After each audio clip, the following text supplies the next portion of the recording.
ನಮಸ್ಕಾರ ಎಲ್ಲರಿಗೂ. ನಾನು ವಿಜಯ ಪಾಟೀಲ್. ನಾನು DSC RT ಪಾಠಗಳನ್ನು ಮಾಡ್ತೀನಿ. DSC RTಯಲ್ಲಿ ಸಮಾಜ ವಿಜ್ಞಾನ ಭಾಗ 2ರ ಪಾಠಗಳಿವು. 9ನೇ ತರಗತಿ ಸಮಾಜ ವಿಜ್ಞಾನ ಭಾಗ 2ರ ಪಾಠಗಳನ್ನು ನಾನು ಈಗ ಮಾಡ್ತಾ ಇದ್ದೀನಿ. ನೀವಿನ್ನು ನಮ್ಮ ಐಡಿಯಾಸ್ ಫೋರಮ್ನ ಟೆಲಿಗ್ರಾಮ್ ಚಾನಲ್ಗೆ ಜಾಯ್ನ್ ಆಗದೇ ಇದ್ದರೆ ಡಿಸ್ಕ್ರಿಪ್ಷನಲ್ಲಿ ನೀಡಿರುವಂತಹ ಲಿಂಕ್ಗೆ ಹೋಗಿ ಜಾಯ್ನ್ ಆಗ್ಬೋದು. ಹೀಗೆ ಜಾಯ್ನ್ ಆಗೋದರ ಮುಖಾಂತರ ನೀವು ಪಡ್ಕೊಳ್ಬಹುದಾದಂತಹ ಉಪಯೋಗಗಳು ಯಾವ್ಯಾವಂದರೆ, ಇಲ್ಲಿ ಪ್ರತಿನಿತ್ಯ ಕ್ವಿಜ್ಗಳನ್ನು ನಡೆಸ್ತಾರೆ, ಪ್ರತಿ ವಿಡಿಯೋಗಳ PDF ಅಪ್ಲೋಡ್ ಮಾಡ್ತಾರೆ, ದಿನಪತ್ರಿಕೆಗಳು ಮತ್ತು ಇತ್ತೀಚಿನ ಮಾಹಿತಿಗಳು ಇಲ್ಲಿ ಅಪ್ಲೋಡ್ ಆಗ್ತವೆ. ಹಾಗೆ ನಿಮಗೇನಾದರೂ ಡೌಟ್ಸ್ಗಳಿದ್ದರೆ ಐಡಿಯಾಸ್ ಫೋರಮ್ನ ಅಧ್ಯಾಪಕರೊಂದಿಗೆ ಚರ್ಚೆ ನಡೆಸಿ ನಿಮ್ಮ ಪ್ರಶ್ನೆಗಳಿಗೆ ನೀವು ಉತ್ತರನ ಕಂಡ್ಕೋಬಹುದು. ಇವೆಲ್ಲ ಉಪಯೋಗಗಳನ್ನು ನೀವು ಈ ಐಡಿಯಾಸ್ ಫೋರಮ್ನ ಟೆಲಿಗ್ರಾಮ್ ಚಾನಲ್ನಲ್ಲಿ ಪಡ್ಕೋಬಹುದು. ಇನ್ನು ಈಗಾಗಲೇ ಐಡಿಯಾಸ್ ಫೋರಮ್ ತಂಡ ಲಾಂಚ್ ಮಾಡಿರುವಂತಹ ಕೋರ್ಸ್ಗಳ ವಿವರ ಇಲ್ಲಿದೆ. ಎಲ್ಲ NCERT ವಿಡಿಯೋಗಳು, geography, history, science, polity, economics ಎಲ್ಲ ಪಾಠಗಳನ್ನು ಕನ್ನಡ ಮಾಧ್ಯಮದಲ್ಲಿ ಪಾಠ ಮಾಡಿ ಅಪ್ಲೋಡ್ ಮಾಡ್ತಿದ್ದಾರೆ. ಹಾಗೆ ಎಲ್ಲ DSCERT ವಿಡಿಯೋಗಳು, ಸೋಷಿಯಲ್ ಸೈನ್ಸ್ನ ನಾನು ಮಾಡ್ತಿದ್ರೆ ಸೈನ್ಸ್ನ ಸಿಂಧು ಅವರು ಮಾಡ್ತಿದ್ದಾರೆ. ಹಾಗೆ ಎಲ್ಲ ತಮಿಳುನಾಡು ರಾಜ್ಯದ ಪಠ್ಯಪುಸ್ತಕದ ವಿಡಿಯೋಗಳು ಇನ್ ಆಲ್ ಸಬ್ಜೆಕ್ಟ್ಸ್ ಕನ್ನಡ ಮಾಧ್ಯಮದಲ್ಲಿ, ಹಾಗೆ GK ಟ್ರಿಕ್ಸ್ನ ವಿಡಿಯೋಗಳು, ಹಾಗೆ 1000ಕ್ಕೂ ಅಧಿಕ ಪ್ರಶ್ನೆ ಪತ್ರಿಕೆಗಳನ್ನು ಚರ್ಚೆ ನಡೆಸಿದಂತಹ ವಿಡಿಯೋಗಳು ಸಹ ನಿಮಗಿಲ್ಲಿ ದೊರೆಯುತ್ತೆ. ಇನ್ನು ಅನೇಕ ಕೋರ್ಸ್ಗಳನ್ನು ಲಾಂಚ್ ಮಾಡೋದಕ್ಕೆ ಐಡಿಯಾಸ್ ಫೋರಮ್ ತಂಡ ತಯಾರಿ ನಡೆಸಿದೆ. ಇಲ್ಲಿ ಇನ್ನೊಂದು ಆಪ್ಷನನ್ನು ತರ್ತಿದ್ದೀವಿ, ಅದು ಜಾಯಿನ್ ಆಪ್ಷನ್. ಈ ಜಾಯಿನ್ ಆಪ್ಷನ್ ಮೂಲಕ ನೀವು ನಮಗೆ ಸಹಾಯವನ್ನು ಮಾಡ್ಬೋದು. ಯಾಕಂದರೆ ಈಗಾಗಲೇ ನಾವು ಹಲವಾರು ಸ್ಕೀಮ್ಗಳಲ್ಲಿ NCERT, ಸ್ಟೇಟ್ ಬುಕ್ಸ್, 1000ಕ್ಕೂ ಹೆಚ್ಚಿನ ಪ್ರಶ್ನೆ ಪತ್ರಿಕೆಗಳನ್ನು ಚರ್ಚೆ ನಡೆಸೋದು, ಟೆಲಿಗ್ರಾಮ್ ಗ್ರೂಪ್ನಲ್ಲಿ ಪ್ರತಿನಿತ್ಯ ಪ್ರಶ್ನೆಗಳನ್ನು ಕೇಳೋದು, ಹೀಗೆ ಹಲವಾರು ಪ್ರಯತ್ನಗಳನ್ನು ಮಾಡ್ತಾ ಇದ್ದೀವಿ. ಇದಕ್ಕೆ ಟೆಕ್ನಾಲಜಿ ಅಳವಡಿಕೆಯೂ ಕೂಡ ಅಷ್ಟೇ ಇಂಪಾರ್ಟೆಂಟ್ ಆಗಿರುತ್ತೆ. ಅದಕ್ಕೆ ನಮಗೆ ಧನ ಸಹಾಯ ಬೇಕು. ಆದ್ದರಿಂದ ಇಲ್ಲಿ ಜಾಯಿನ್ ಆಪ್ಷನ್ ಮೂಲಕ ನೀವು ನಮಗೆ ಸಹಾಯವನ್ನು ಮಾಡಬಹುದು. ಇಲ್ಲಿ ಸಬ್ಸ್ಕ್ರೈಬ್ ಬಟನ್ ಪಕ್ಕದಲ್ಲಿ ಜಾಯಿನ್ ಬಟನನ್ನು ನೀವು ಪ್ರೆಸ್ ಮಾಡೋದರ ಮೂಲಕ ಇಲ್ಲಿ 4 ಸ್ಕೀಮ್ಗಳಲ್ಲಿ ನೀವು ನಮಗೆ ಸಹಾಯ ಮಾಡಬಹುದು. ಶಿಶು 29, ಕಿಶೋರ್ 59, ತರುಣ್ 159, ಗೋಲ್ಡನ್ ಸಪೋರ್ಟ್ ಮಾಡೋರಾದರೆ 599 ರೂಪಾಯಿಗಳನ್ನು ನೀವು ಈ ಫೋನ್ಪೇ ಅಥವಾ ಗೂಗಲ್ ಪೇ ನಂಬರ್ಗೆ ಸೆಂಡ್ ಮಾಡಬಹುದು. 8748814920 ಈ ನಂಬರ್ಗೆ ನೀವು ನಮಗೆ ಅಮೌಂಟನ್ನು ಕಳಿಸಿ ಸಹಾಯವನ್ನು ಮಾಡಬಹುದು. ಈ ಅಮೌಂಟನ್ನ ನಾವು ನಮ್ಮ ಟೆಕ್ನಾಲಜಿ ಅಳವಡಿಕೆಗೆ ಉಪಯೋಗ ಮಾಡ್ಕೊತೀವಿ. ಹಾಗೆ ಹೆಚ್ಚಿಗೆ ಬಂದಂತಹ ಹಣವನ್ನು ನಾವು ಬಡ ವಿದ್ಯಾರ್ಥಿಗಳ ಏಳಿಗೆಗಾಗಿ ಅಥವಾ ಅವರ ವಿದ್ಯಾಭ್ಯಾಸಕ್ಕಾಗಿ ಸಹಾಯವನ್ನು ಮಾಡ್ತೀವಿ. ಆದ್ದರಿಂದ ನಾವು ಸಹಾಯ ಮಾಡಿ ಅಂತ ನಿಮಗೆ ಕೇಳ್ಕೊತಿದ್ದೀವಿ. ಸಹಾಯ ಮಾಡೋಕ್ಕಾಗದೇ ಇರೋರು ಸಬ್ಸ್ಕ್ರೈಬ್ ಮಾಡೋದರ ಮೂಲಕ ನಿಮ್ಮ ಫ್ರೆಂಡ್ಸ್ಗಳಿಗೆ ನಮ್ಮ ವಿಡಿಯೋಸ್ಗಳನ್ನು ಶೇರ್ ಮಾಡೋದರ ಮೂಲಕ ನಮಗೆ ಬೆಂಬಲವನ್ನು ಸೂಚಿಸಬಹುದು. ಇವತ್ತು ನಾನು ಮಾಡ್ತಾ ಇರುವಂಥ ಪಾಠ 9ನೇ ತರಗತಿ ಸಮಾಜ ವಿಜ್ಞಾನ ಭಾಗ 2ರಿಂದ ಪೌರನೀತಿಯ 5ನೇ ಅಧ್ಯಾಯ. ಇದು ಭಾರತದ ಚುನಾವಣಾ ವ್ಯವಸ್ಥೆ. ಈ ಪಾಠದ ಮೊದಲನೇ ಭಾಗದಲ್ಲಿ ನಾವು ಚುನಾವಣಾ ಆಯೋಗದ ಬಗ್ಗೆ ಕಲ್ತಿದ್ವಿ, ಚುನಾವಣೆಯ ರಚನೆಯ ಬಗ್ಗೆ ಕಲ್ತಿದ್ವಿ, ಚುನಾವಣೆಯಲ್ಲಿ ನಡೆಯುವಂತಹ ವಿವಿಧ ಪ್ರೊಸೆಸ್ಗಳ ಬಗ್ಗೆ ಕಲ್ತಿದ್ವಿ, ನೋಟಿಫಿಕೇಷನ್ನಿಂದ ಹಿಡಿದು ಮತ ಎಣಿಕೆ ಮತ್ತು ಒಬ್ಬ ಅಭ್ಯರ್ಥಿಯ ಆಯ್ಕೆಯವರೆಗೂ ಯಾವೆಲ್ಲ ಪ್ರೊಸೆಸ್ಗಳು ನಡೀತವೆ ಅನ್ನೋದನ್ನು ನಾವು ಕಲ್ತಿದ್ವಿ. ಇನ್ನು ಈ ಪಾಠದಲ್ಲಿ ನಾವು ರಾಜಕೀಯ ಪಕ್ಷಗಳ ಬಗ್ಗೆ ಕಲಿತೀವಿ. ರಾಜಕೀಯ ಪಕ್ಷಗಳು, ಪ್ರಜಾಪ್ರಭುತ್ವ ಮಾದರಿ ಸರ್ಕಾರದಲ್ಲಿ ರಾಜಕೀಯ ಪಕ್ಷಗಳು ಅವಶ್ಯಕ ಆಗಿರುತ್ತೆ ಮತ್ತು ಅನಿವಾರ್ಯ ಕೂಡ ಆಗಿರುತ್ತೆ. ಈ ರಾಜಕೀಯ ಪಕ್ಷಗಳು ಪ್ರತಿನಿಧಿಗಳು, ಸರ್ಕಾರ ಮತ್ತು ಜನಸಮುದಾಯದ ನಡುವೆ ಕೊಂಡಿಯಂತೆ ಕೆಲಸ ಮಾಡ್ತಾರೆ. ಅಂದರೆ ರಾಜಕೀಯ ಪಕ್ಷಗಳು ಏನು ಮಾಡ್ತವೆ, ಸರ್ಕಾರ ಮತ್ತು ಜನಸಮುದಾಯದ ನಡುವೆ ಸರ್ಕಾರಗಳು ನೀಡುವಂತಹ ಸೌಲಭ್ಯಗಳನ್ನು ಜನಸಮುದಾಯಕ್ಕೆ ಮುಟ್ಟಿಸುವಂತಹ ಕೆಲಸಗಳು ಈ ರಾಜಕೀಯ ಪಕ್ಷಗಳು ನಡೆಸ್ತವೆ. ರಾಜಕೀಯ ಪಕ್ಷಗಳು ಸಾಮಾಜಿಕ ಮತ್ತು ಆರ್ಥಿಕ ಪ್ರಗತಿಗಾಗಿ ನಿಯಮಗಳನ್ನು ಹಾಗೂ ಕಾನೂನುಗಳನ್ನು ರೂಪಿಸುವಾಗ ಬಹು ಮುಖ್ಯವಾದ ಪಾತ್ರವನ್ನು ವಹಿಸ್ತವೆ. ರಾಜಕೀಯ ಪಕ್ಷಗಳು ಕೆಲವೊಮ್ಮೆ ರಾಜಕೀಯ ಪ್ರವೇಶ ಬಯಸುವವರಿಗೆ ತರಬೇತಿ ಕೇಂದ್ರಗಳು ಸಹ ಆಗಿರ್ತವೆ. ರಾಷ್ಟ್ರ ಮಟ್ಟದಲ್ಲಿ ಕೇಂದ್ರ ಸಂಸತ್ತಿನ ಕೆಳಮನೆ ಅಥವಾ ಲೋಕಸಭೆ, ರಾಜ್ಯ ಮಟ್ಟದಲ್ಲಿ ಕೆಳಮನೆ ಅಥವಾ ವಿಧಾನಸಭೆಯಲ್ಲಿ ಬಹುಮತ ಹೊಂದಿರುವಂತಹ ರಾಜಕೀಯ ಪಕ್ಷವು ಸರ್ಕಾರವನ್ನು ರೂಪಿಸುತ್ತೆ. ಅದನ್ನು ಆಡಳಿತ ಪಕ್ಷ ಅಂತ ಕರೀತಾರೆ. ಯಾವ ಪಕ್ಷ ಸರ್ಕಾರವನ್ನು ರಚಿಸುತ್ತೋ ಅದನ್ನು ಆಡಳಿತ ಪಕ್ಷ ಅಂತ ಕರೀತಾರೆ. ಎರಡನೇ ಸ್ಥಾನದಲ್ಲಿ ಬಹುಮತ ಪಡೆದಂತಹ ಪಕ್ಷವನ್ನು ವಿರೋಧ ಪಕ್ಷ ಅಂತ ಕರೀತಾರೆ. ಇದು ಏನು ಮಾಡುತ್ತೆ, ಆಡಳಿತದ ಪಕ್ಷದ ಚಟುವಟಿಕೆಗಳನ್ನು, ಅದು ಮಾಡುವಂತಹ ಕಾರ್ಯಗಳನ್ನು ವಿಮರ್ಶೆ ಮಾಡುವಂತಹ ಅಧಿಕಾರ ಈ ವಿರೋಧ ಪಕ್ಷಕ್ಕೆ ಇರುತ್ತೆ. ಉಳಿದ ಸಣ್ಣ ಸಣ್ಣ ಪಕ್ಷಗಳು ಅಥವಾ ಸ್ವತಂತ್ರ ಅಭ್ಯರ್ಥಿಗಳು ಸಮಯ ಬಂದಾಗ ತಮ್ಮ ಸ್ವ ಇಚ್ಛೆಯಿಂದ ಆಡಳಿತ ಅಥವಾ ವಿರೋಧ ಪಕ್ಷವನ್ನು ಬೆಂಬಲಿಸುವಂತಹ ಅಧಿಕಾರವನ್ನು ಹೊಂದಿರ್ತವೆ. ಇದು ರಾಜಕೀಯ ಪಕ್ಷಗಳು ಯಾಕೆ ಅನಿವಾರ್ಯ ಅಂತಂದರೆ, ಇವು ರಾಜಕೀಯ ಪಕ್ಷಗಳ ಪ್ರತಿನಿಧಿಗಳು ಏನು ಮಾಡ್ತಾರೆ, ಸರ್ಕಾರ ಮತ್ತು ಜನ ಸಮುದಾಯದ ನಡುವೆ ಕೊಂಡಿಯಂತೆ ಕೆಲಸ ಮಾಡ್ತಾರೆ. ಸರ್ಕಾರ ಕೊಡುವಂತಹ ಸೌಲಭ್ಯಗಳನ್ನು ಜನರಿಗೆ ಮುಟ್ಟಿಸುವಂತಹ ಅಧಿಕಾರ ಇವರಿಗಿರುತ್ತೆ. ಹಾಗೆ ರಾಜಕೀಯ ಪಕ್ಷದಲ್ಲಿ 2 ವಿಧಗಳು, ಒಂದು ಆಡಳಿತ ಪಕ್ಷ, ಒಂದು ವಿರೋಧ ಪಕ್ಷ. ಬಹುಮತ ಪಡೆದು ಸರ್ಕಾರ ರಚಿಸುವಂತಹ ಪಕ್ಷವನ್ನು ಆಡಳಿತ ಪಕ್ಷ ಅಂತ ಕರೆದ್ರೆ, ಎರಡನೇ ಸ್ಥಾನದಲ್ಲಿ ಬಹುಮತ ಪಡೆದಂತಹ ಪಕ್ಷವನ್ನು ವಿರೋಧ ಪಕ್ಷ ಅಂತ ಕರೀತಾರೆ. ಈ ವಿರೋಧ ಪಕ್ಷ ಏನು ಮಾಡುತ್ತೆ, ಆಡಳಿತ ಪಕ್ಷ ನಡೆಸುವಂತಹ ಅಧಿಕಾರ, ಆಡಳಿತ ಅಥವಾ ಅವರು ಮಾಡುವಂತಹ ಯೋಜನೆಗಳನ್ನು ವಿಮರ್ಶಿಸುವಂತಹ ಕೆಲಸವನ್ನು ವಿರೋಧ ಪಕ್ಷ ಮಾಡುತ್ತೆ. ಯಾವ ರೀತಿ ಆಡಳಿತ ಪಕ್ಷಕ್ಕೆ ಇಂಪಾರ್ಟೆನ್ಸ್ ಇರುತ್ತೋ ಅದೇ ರೀತಿ ಸರ್ಕಾರ ಸುಲಭವಾಗಿ ಸಾಗಬೇಕಾದ್ರೆ, ಸರ್ಕಾರ ಸರಳ ರೀತಿಯಲ್ಲಿ ಸರಿಯಾದ ಮಾರ್ಗದಲ್ಲಿ ಸಾಗಬೇಕಾದ್ರೆ ವಿರೋಧ ಪಕ್ಷದ ಒಂದು ಅನಿವಾರ್ಯವೂ ಕೂಡ ಅಷ್ಟೇ ಇರುತ್ತೆ, ಅವಶ್ಯಕತೆಯೂ ಕೂಡ ಅಷ್ಟೇ ಇರುತ್ತೆ.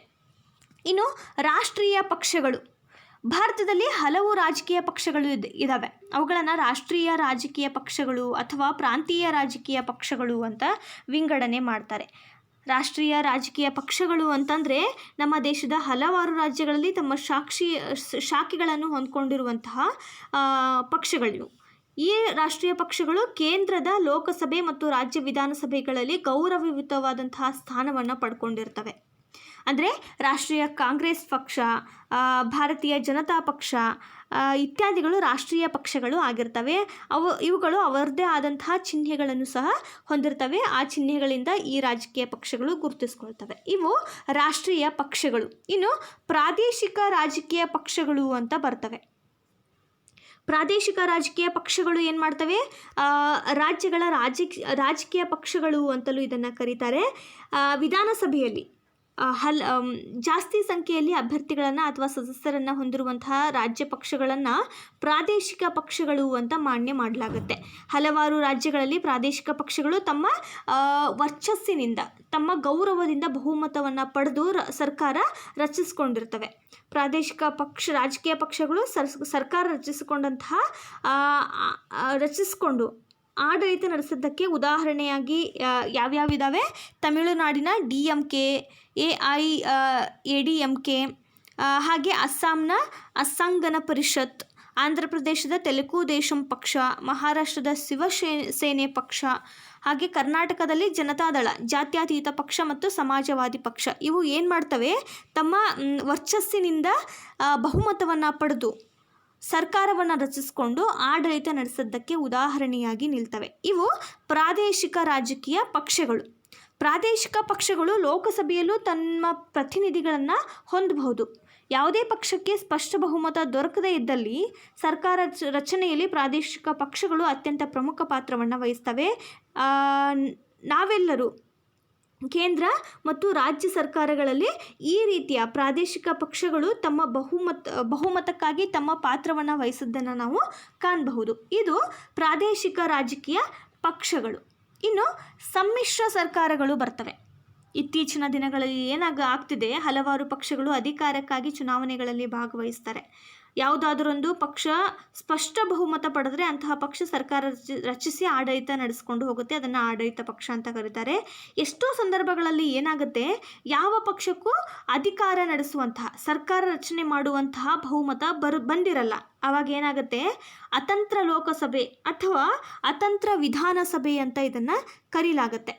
ಅತಂತ್ರ ಲೋಕಸಭೆ ಅಥವಾ ಅತಂತ್ರ ವಿಧಾನಸಭೆ ಅಂತ ಕರೀಲಾಗುತ್ತೆ. ಅಂದರೆ ಹಂಗ್ ಪಾರ್ಲಿಮೆಂಟ್ ಆರ್ ಅಸೆಂಬ್ಲಿ ಅಂತ ಕರೀತಾರೆ.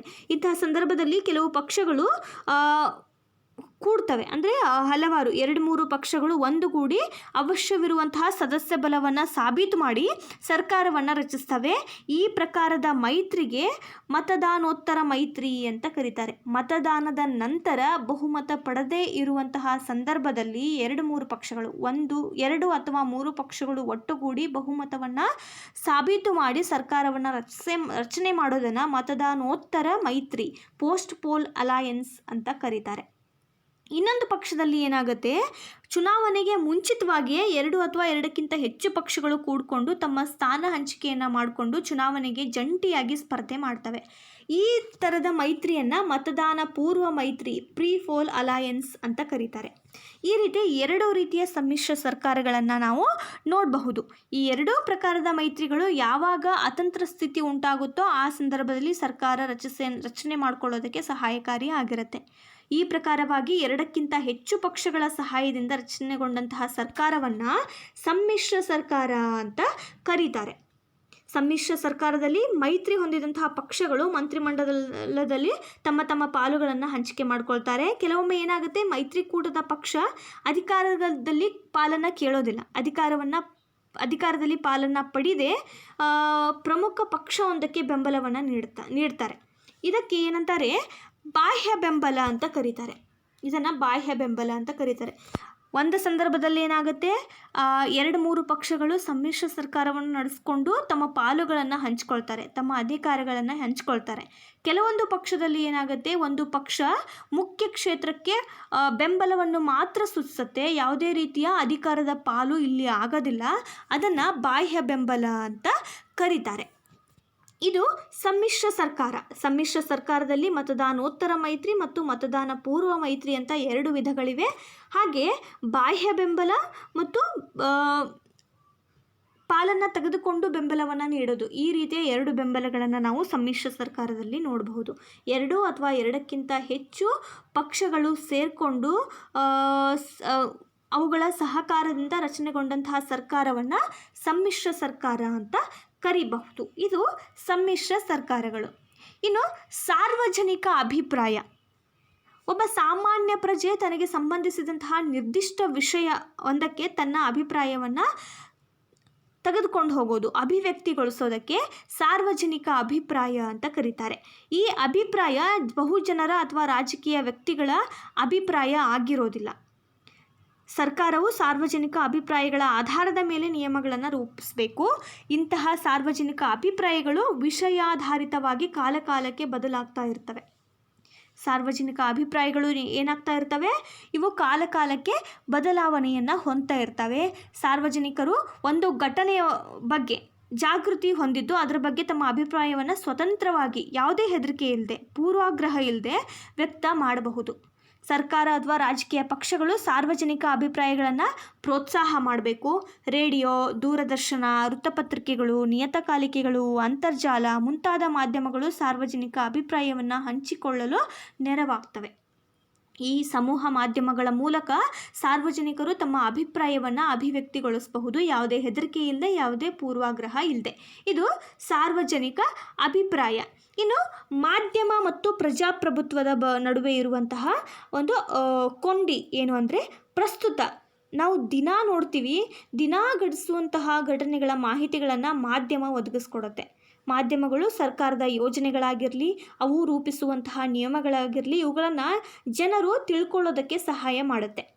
ಮಾಧ್ಯಮಗಳು ಸರ್ಕಾರದ ಕಾರ್ಯವೈಖರಿಯ ಬಗ್ಗೆ ಜನರಿಗೆ ಮಾಹಿತಿಯನ್ನು ನೀಡೋದ್ರ ಜೊತೆಗೆ ಪ್ರಮುಖ ಸಂಗತಿಗಳ ಬಗ್ಗೆ ಜನಸಾಮಾನ್ಯರ ಅಭಿಪ್ರಾಯಗಳನ್ನು ಸರ್ಕಾರಕ್ಕೆ ಮುಟ್ಟಿಸುವಂತಹ ಕೆಲಸವನ್ನು ಸಹ ಇವು ಮಾಡ್ತಾ ಇರ್ತವೆ. ಜನಸಾಮಾನ್ಯರಿಂದ ಅಭಿವ್ಯಕ್ತಿ ಮಾಡಲ್ಪಟ್ಟಂತಹ ಸಾರ್ವಜನಿಕ ಅಭಿಪ್ರಾಯವನ್ನು ಸರ್ಕಾರ ಗಮನಿಸುವಂತೆ ಈ ಮಾಧ್ಯಮಗಳು ಮಾಡ್ತವೆ. ಆದ ಕಾರಣ ಮಾಧ್ಯಮ ಅನ್ನುವಂಥದ್ದು ಯಾವತ್ತೂ ಸತ್ಯವಾದ, ಭೀತಿ ಇಲ್ಲದ ಮತ್ತು ಪಕ್ಷಪಾತ ಇಲ್ಲದಂತಹ ಅಭಿಪ್ರಾಯಗಳನ್ನು ದೊರಕಿಸ್ಕೊಡ್ಬೇಕೇ ಹೊರತು ಸೂಕ್ಷ್ಮ ವಿಚಾರಗಳನ್ನು ವೈಭೀಕರಿಸೋದಾಗಿರಲಿ ಅಥವಾ ಭಯದ ವಾತಾವರಣ ಸೃಷ್ಟಿ ಮಾಡೋದಾಗಲಿ ಮಾಡಬಾರ್ದು. ಮಾಧ್ಯಮವು ಸಂಗತಿಗಳನ್ನು ಬಿತ್ತರಿಸುವಾಗ ಐಕ್ಯತೆ, ಜಾತ್ಯತೀತತೆ, ಪ್ರಜಾಪ್ರಭುತ್ವದ ತತ್ವಗಳಿಗೆ ಹಾನಿ ಉಂಟಾಗದಂತೆ ಎಚ್ಚರ ವಹಿಸಬೇಕು. ಈ ರೀತಿಯ ಎಲ್ಲ ನಿಯಮಗಳನ್ನು ಮಾಧ್ಯಮವು ಪ್ರಜಾಪ್ರಭುತ್ವದ ಹಿತದೃಷ್ಟಿಯಿಂದ ಮಾಡಬೇಕಾಗತ್ತೆ. ಪತ್ರಿಕಾ ಮಾಧ್ಯಮ ಅನ್ನುವಂಥದ್ದು ದಿನಪತ್ರಿಕೆಗಳು ಮತ್ತು ನಿಯತಕಾಲಿಕೆಗಳನ್ನು ಒಳಗೊಂಡಿರುತ್ತೆ.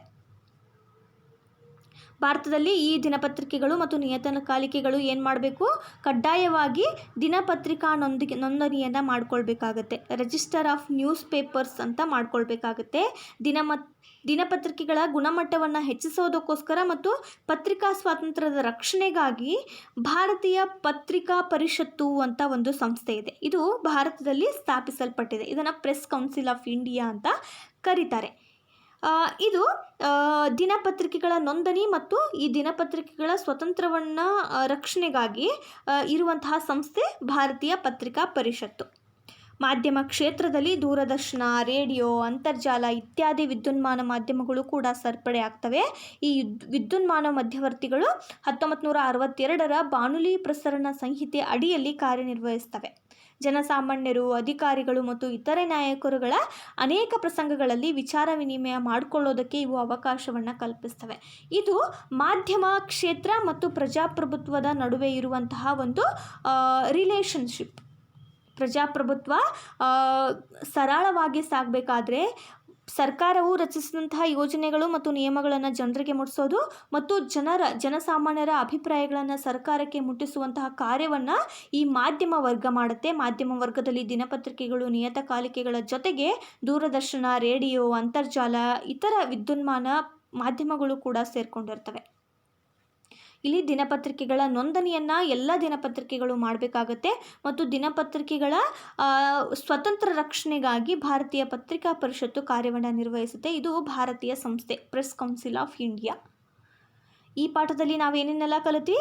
ರಾಜಕೀಯ ಪಕ್ಷಗಳು, ಆಡಳಿತ ಪಕ್ಷ ಮತ್ತು ವಿರೋಧ ಪಕ್ಷದ ಬಗ್ಗೆ ಕಲಿತ್ವಿ. ಹಾಗೆ ರಾಷ್ಟ್ರೀಯ ಪಕ್ಷಗಳಾದಂತಹ ರಾಷ್ಟ್ರೀಯ ಕಾಂಗ್ರೆಸ್, ಭಾರತೀಯ ಜನತಾ ಪಕ್ಷ ಇವುಗಳ ಬಗ್ಗೆ ಕಲಿತ್ವಿ. ಪ್ರಾದೇಶಿಕ ರಾಜಕೀಯ ಪಕ್ಷಗಳು ಯಾವ್ಯಾವ ರೀತಿಯಲ್ಲಿ ಕಾರ್ಯವನ್ನು ನಿರ್ವಹಿಸ್ತವೆ, ಅವು ಎಲ್ಲೆಲ್ಲಿವೆ ಅನ್ನೋದನ್ನು ಕಲಿತ್ವಿ. ಹಾಗೆ ಸಮ್ಮಿಶ್ರ ಸರ್ಕಾರ ಅಂದರೆ ಏನು, ಮತದಾನೋತ್ತರ ಮೈತ್ರಿ ಮತ್ತು ಮತದಾನ ಪೂರ್ವ ಮೈತ್ರಿ ಅನ್ನೋದನ್ನು ನಾವು ಇಲ್ಲಿ ಕಲಿತ್ವಿ. ಹಾಗೆ ಸಾರ್ವಜನಿಕ ಅಭಿಪ್ರಾಯ ಅಂದರೆ ಏನು, ಅದರ ಪ್ರಾಮುಖ್ಯತೆ ಏನು ಮತ್ತು ಈ ಸಾರ್ವಜನಿಕ ಅಭಿಪ್ರಾಯವನ್ನು ಸರ್ಕಾರಕ್ಕೆ ಮುಟ್ಟಿಸುವಂತಹ ಕಾರ್ಯ ಮಾಡುವಂತಹ ಮಾಧ್ಯಮ ಮತ್ತು ಪ್ರಜಾಪ್ರಭುತ್ವಕ್ಕೆ ಇರುವಂತಹ ರಿಲೇಷನ್ಶಿಪ್ ಏನು ಅನ್ನೋದನ್ನು ನಾವು ಈ ಪಾಠದಿಂದ ಕಲಿತ್ವಿ. ನಿಮಗೇನಾದರೂ ಡೌಟ್ಸ್ಗಳಿದ್ದರೆ ಕಮೆಂಟ್ ಬಾಕ್ಸ್ನಲ್ಲಿ ಕ್ವಶನನ್ನು ಕೇಳಬಹುದು. ಹಾಗೆ ಈ ವಿಡಿಯೋ ನಿಮಗೆ ಇಷ್ಟ ಆಗಿದರೆ ಲೈಕ್ ಮಾಡಿ, ಶೇರ್ ಮಾಡಿ ಮತ್ತು ಸಬ್ಸ್ಕ್ರೈಬ್ ಮಾಡಿ. ಹಾಗೆ ಜಾಯಿನ್ ಆಪ್ಷನ್ ಮೂಲಕ ನಮಗೆ ಸಹಾಯ ಮಾಡೋದನ್ನು ಕೂಡ ಮರಿಬೇಡಿ. ಸಹಾಯ ಮಾಡದೇ ಇದ್ದ ಪಕ್ಷದಲ್ಲಿ ನೀವು ಸಬ್ಸ್ಕ್ರೈಬ್ ಮಾಡೋದರ ಮೂಲಕ ನಮಗೆ ಬೆಂಬಲವನ್ನು ಸೂಚಿಸಬಹುದು. ಮುಂದೆ ಮತ್ತೊಂದು ಪಾಠದೊಂದಿಗೆ ನಾನು ನಿಮ್ಮ ಜೊತೆ ಬರ್ತೀನಿ. Thank you.